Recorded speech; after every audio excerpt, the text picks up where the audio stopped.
Hello guys, this is Murugan and welcome to my channel. It's Murugan's pie. இன்னைக்கு நம்ம director Vignesh ராஜா இயக்கத்துல நம்ம தனுஷ் நடிப்புல வெளிவந்த கரண் படம் எப்படி இருக்கு பார்த்துலாமா?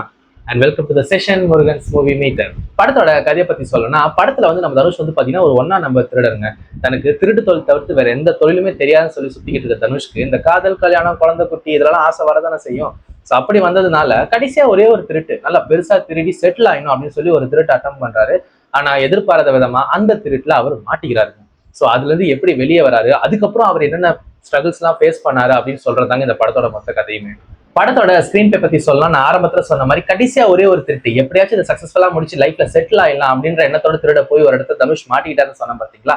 சோ அந்த கேஸ் எடுத்து நடத்த ஒரு போலீஸ் ஆபீசர் வருவாருங்க. அவர் வேற யாரும் இல்லைங்க, நம்ம சுராஜ். அவர் எப்படிப்பட்ட ஒரு போலீஸ் ஆபீசர்னா, நமக்கு ரிட்டையர்மெண்ட் நெருங்கிட்டு இருக்கு, ஆனா இந்த டைம்ல நமக்கு மரியாதையே இல்லையே. சோ அதனால ஒரு பெரிய கேஸா பிடிச்சி இந்த பிரஸ், நியூஸ் பேப்பர், டிவின்னு நம்மளோட பேரும் போட்டோவும் பிரம்மாண்டமா வரணும் அப்படின்னு சொல்லி ரொம்ப குறிக்கோளோட ஒரு கேஸை தேடிட்டு இருக்கிற மாதிரி ஒரு போலீஸ் ஆபீசர். சோ அவர் வந்து நம்ம தனுஷ் கேஸையும் எடுக்கிறாரு. விசாரணைங்கிற பேர்ல நம்ம தனுஷ் மேல இல்லாத பொய் கேஸ் எல்லாம் போற ட்ரை பண்ண நம்ம சுராஜ் கிட்ட இருந்து எப்படி ஒரு வேலையை தப்பிச்சு போயிடறாருங்க. அப்புறம் 6 மாசத்துக்கு அப்புறம் பார்த்தா அவருக்கு கல்யாணமும் ஆயிடுது. ஆனா அவரோட கல்யாண வாழ்க்கை அந்த அளவுக்கு நல்லாவே அமையலங்க அவருக்கு.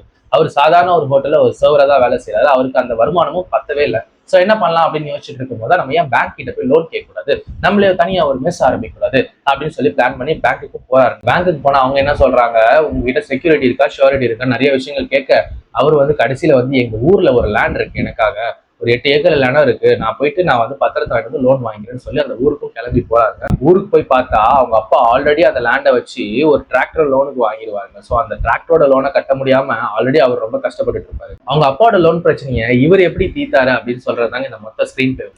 படத்துல நடிச்சவங்களோட பெர்ஃபார்மன்ஸ் பத்தி சொல்லலாம். இந்த படத்துல யாருமே குறை சொல்ற அளவுக்கு நடிக்கலாங்க. எல்லாருமே அவங்க ரோல ரொம்ப சூப்பராகவே பண்ணியிருந்தாங்க. மெயினா நம்ம தனுஷ் அவரோட ஆக்டிங்கை பத்தி நம்ம சொல்லவே தேவையில்லை. ஸோ அந்த அளவுக்கு ரொம்ப சூப்பராகவே நடிச்சிருந்தாரு வழக்கம் போல. படத்தோட டியூரேஷன்ஸ் பத்தி சொல்லலாம். படம் 2.75 மணி நேரம் கிட்ட ஓடுங்க. என்ன கேட்டீங்கன்னா இந்த படம் கொஞ்சம் பெரிய படம் தான்.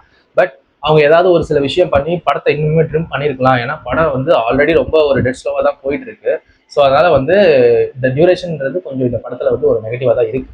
படத்துல என்டர்டைன்மெண்ட் பத்தி சொல்லணும்னா, இந்த படம் வந்து நம்ம மற்ற தனுஷ் படங்கள் மாதிரி கொஞ்சம் ஜாலியாவோ என்டர்டைன்மெண்டாவோ இருக்காது. ஸோ படம் வந்து கொஞ்சம் லேக் தான், கொஞ்சம் ஸ்லோவா தான் போகும். படம் நல்ல படம் தான், நிறைய அவேர்னஸும் சொல்லியிருக்காங்க படத்துல. ஸோ என்ன கேட்டீங்கன்னா அந்த படம் எல்லாருக்கும் பிடிக்குமான்னு கேட்டா கொஞ்சம் டவுட் தான். என்ன கேட்டா இது ஒரு ஆவரேஜா ஒரு ஒன் டைம் வாட்சபிள் படம் தாங்க. அப்புறம் என்னங்க, இந்த படம் இனி நம்ம தேட்டர்ஸ்ல ரிலீஸ் ஆயிருக்கு. இந்த படத்தை பார்க்கணும்னு நினைச்சீங்கன்னா தாராளமா நீங்க போய் தேட்டர்ல பார்க்கலாம். நான் உங்களை அடுத்த படத்தோட ரிவ்யூல சந்திக்கிறேன். Until then take care.